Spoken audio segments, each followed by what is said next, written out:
Berjumpa lagi dengan saya Bu Yanti. Kemarin anak-anak sudah belajar ya tentang tema 2, subtema 1 dan 2. Nah, kali ini kita juga akan membahas selanjutannya ya. Perhatikan dan tonton selalu video yang kami berikan supaya bermanfaat, baca buku dan lain-lain. Oke? Sudah siap? Ya. Nah, kita akan belajar tentang tema 3 subtema 3, yaitu Mupel PPKN KD 3.3 yang pertama, yaitu tentang keberagaman di Indonesia. Indonesia merupakan negara yang kaya keberagaman, misalnya keberagaman suku, bangsa, budaya, serta kegiatan ekonomi. Kemudian, di sini dalam keragaman juga dapat kita temui dalam organisasi. Apa itu organisasi? Organisasi adalah suatu pola hubungan antar individu atau anggota yang memiliki tujuan yang sama. Nah, tujuan organisasi tersebut menjadi pemersatu antar anggota karena dilaksanakan dengan penuh semangat. Kemudian, contoh organisasi yang merupakan perwujudan dari pembangunan sosial budaya apa saja? Yaitu organisasi P3A atau Perkumpulan Petani Pemakai Air. Kemudian Karang Taruna, ada Sanggar Tari, ada Kelompok Tani. Nah, pembangunan itu dibagi menjadi 2. Nah, ada faktor sosial yaitu kesejahteraan masyarakat. Ada faktor budaya yang masih berpegang pada nilai-nilai religius dengan perubahan yang lambat. Kemudian ada pun manfaat keberagaman sosial di Indonesia, contohnya menumbuhkan rasa nasionalisme sebagai sumber pengetahuan dunia, memupuk sikap toleransi sehingga persatuan Indonesia tetap terjaga. Ada sebagai identitas bangsa di mata internasional, kemudian sebagai ikon pariwisata sehingga menambah pendapatan nasional. Oke, itu yang dibahas dalam PPKN. Sekarang kita ke Mupel B Indo KD 3.4, yaitu tentang iklan. Nah, iklan elektronik adalah media iklan yang prosesnya berdasarkan pada prinsip elektronik. Iklan elektronik itu dapat digolongkan menjadi 3. Ada iklan internet, ada iklan radio, dan iklan televisi. Yang dibutuhkan dalam pembuatan iklan elektronik yaitu 1. Judul iklannya, ada naskah iklan, ada sketsa gambar berdasar naskah atau yang disebut dengan storyboard, ada karakter tokoh, penampilan fisiknya serta latar belakang. Storyboard itu merupakan alat bantu dalam pembuatan iklan media elektronik.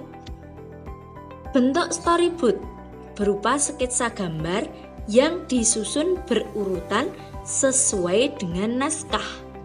Kemudian manfaat storyboard agar setiap pihak yang berperan dalam pembuatan iklan memiliki pengertian yang sama dengan apa yang kita kehendaki. Kemudian ada pun cara menentukan isi dan keunggulan iklan elektronik. Yang pertama, cermati informasi dalam iklan. Perhatikan isi iklan. Kemudian, perhatikan nama dan keunggulan produknya. Kemudian lagi ada perhatikan hal yang membuat iklan itu menarik. Oke. Adapun jenis-jenis iklan berdasarkan isinya ada 3. Iklan pemberitahuan atau pengumuman. Iklan niaga, yaitu iklan penawaran. Dan iklan layanan masyarakat. Kalau tujuan iklan pemberitahuan itu untuk menarik perhatian khalayak tertentu melalui sebuah informasi. Contohnya apa? Iklan berita duka cita, iklan reuni alumni sekolah.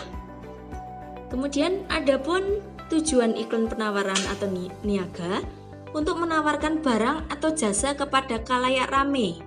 Contohnya, iklan penawaran barang atau produk. Ada tas, sepatu, ya, HP. Terus iklan penawaran jasa, misalnya jasa kurir, jasa pengobatan alternatif. Kemudian, tujuan iklan layanan masyarakat untuk memberikan penerangan dan pencerahan mengenai sesuatu hal.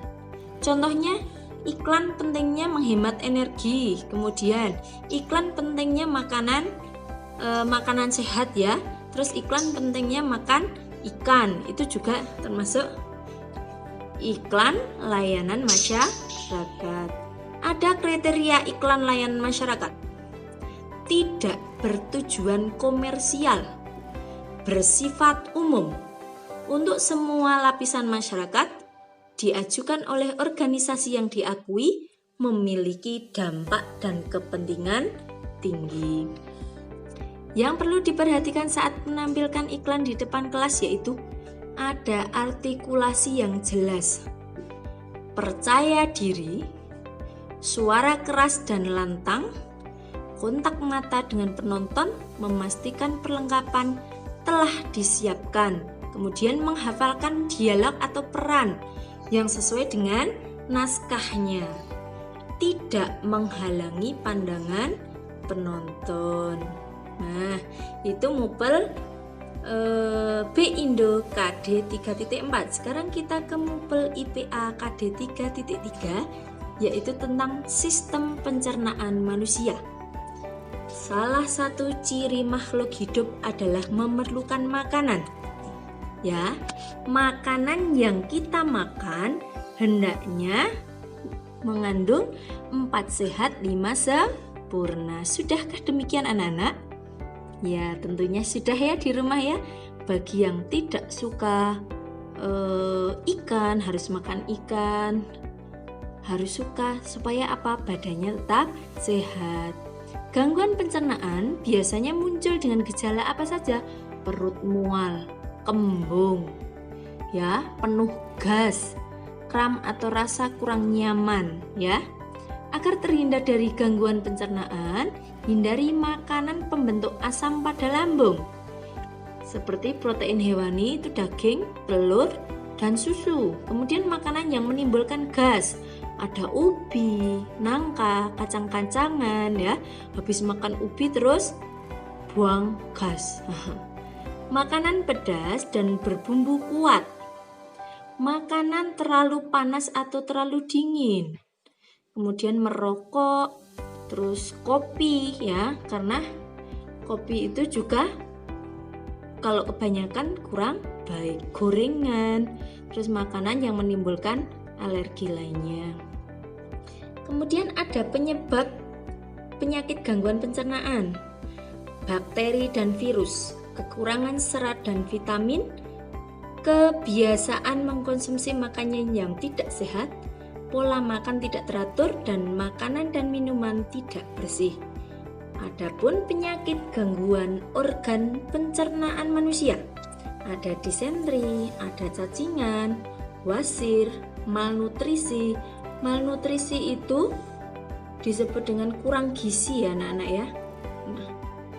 Contoh makanan sehat bagi sistem pencernaan, ada buah, sayur, biji-bijian. Kalau buah itu yang mengandung vitamin dan antioksidan. Kalau sayur mengandung banyak serat. Biji-bijian mengandung asam laktat. Oke. Sekarang kekurangan asupan air putih dapat berdampak bagi kesehatan tubuh. Antara lain apa? Membuat sel-sel otak tidak aktif. Kemudian menurunkan konsentrasi, menyebabkan halusinasi, menyebabkan infeksi kandung kemih, kemudian membuat kulit kusam dan mengganggu fungsi ginjal. Sekarang kita lanjut ke Mupel IPS KD 3.2, yaitu tentang pembangunan sosial budaya. Pembangunan sosial budaya itu merupakan pembangunan yang mencakup kehidupan sosial dan budaya. Cita-cita pembangunan nasional adalah menjadikan bangsa Indonesia sebagai bangsa yang maju dan sejahtera. Nah, di sini kita juga akan membahas tentang kelebihan bekerja seorang diri. Kalau ada kelebihan, tentunya pasti ada kekurangannya. Kelebihannya apa? Meningkatkan kemandirian, meningkatkan kemampuan bekerja, tidak tergantung pada orang lain, lebih memiliki inovasi dan nyaman dalam bekerja. Tapi ada juga kekurangannya, lebih menguras tenaga. Pekerjaan terasa lebih berat. Bila ada kesulitan harus diselesaikan sendiri. Kemudian, adapun kelebihan bekerja dalam kelompok. Pekerjaan cepat selesai, dapat menemukan ide baru, tidak lelah, dapat meningkatkan solidaritas bersama teman ya. Nah, terus adapun kekurangannya, sulit mengambil keputusan jika ada banyak pendapat. Bekerja tidak sama rata, waktu yang diperlukan lebih lama. Kemudian contoh manfaat keragaman sosial budaya di sini. Menumbuhkan rasa nasionalisme sebagai identitas bangsa di mata internasional, memupuk sikap toleransi sebagai ikon pariwisata, ya, sebagai sumber pengetahuan dunia. Kita lanjut ke MUPEL SBDP KD 3.3. Di sini tentang karya seni rupa daerah. Batik ya anak-anak ya. Karya seni rupa daerah adalah suatu bentuk kesenian yang tumbuh dan berkembang di suatu daerah di Indonesia. Karya seni rupa daerah di Indonesia berupa seni batik. Ada ukiran, ada anyaman ya. Batik adalah kain bergambar yang dibuat khusus dengan malam. Malam itu apa toh? Sejenis lilin khusus dan diproses dengan cara tertentu sesuai dengan ciri khas daerah masing-masing. Kemudian daerah penghasil batik di Jawa Tengah, contohnya yang menonjol itu di Pekalongan, di Solo, dan di Semarang. Batik Solo dan Jogja didominasi warna coklat dan biru tua. Ya, batik Pekalongan memiliki ciri pesisir dengan corak khas. Corak batik Pekalongan banyak mendapat pengaruh dari Cina yang dinamis dan kaya akan warna.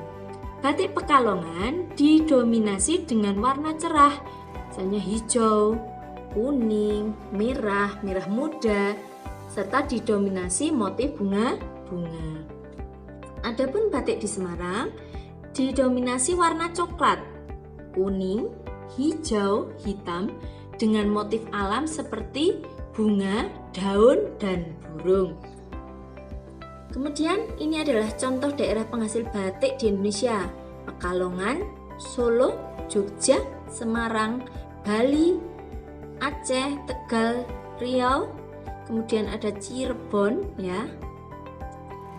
Karya seni batik dapat dibedakan menjadi dua: batik tradisional dan batik modern.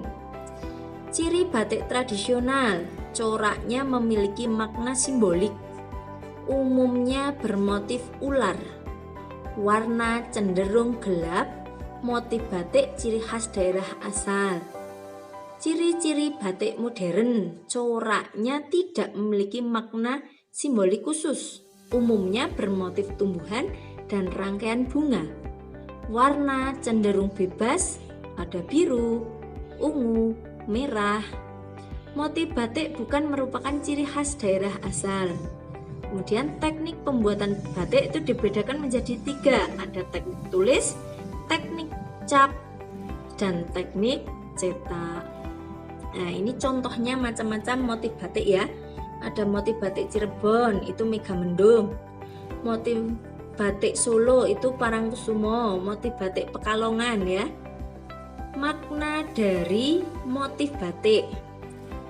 Nah, ini motif Sidoluhur dan Sidomulyo merupakan simbol harapan agar pemakai berpangkat tinggi.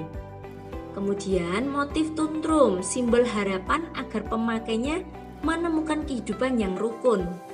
Terus ada parang rusa, pertarungan antara manusia melawan kejahatan dengan cara pengendalian diri yang dapat membentuk manusia menjadi mulia dan bijaksana. Alat dan bahan membuat batik tulis nih, contohnya ada kain mori, canting, malam, lilin, batik, zat pewarna, ada wajan ya. Terus bandul, meja kayu, taplak, dan panci. Itu yang sudah kita bahas di tema 2, subtema 3 ya. Kita sudah membahas semuanya.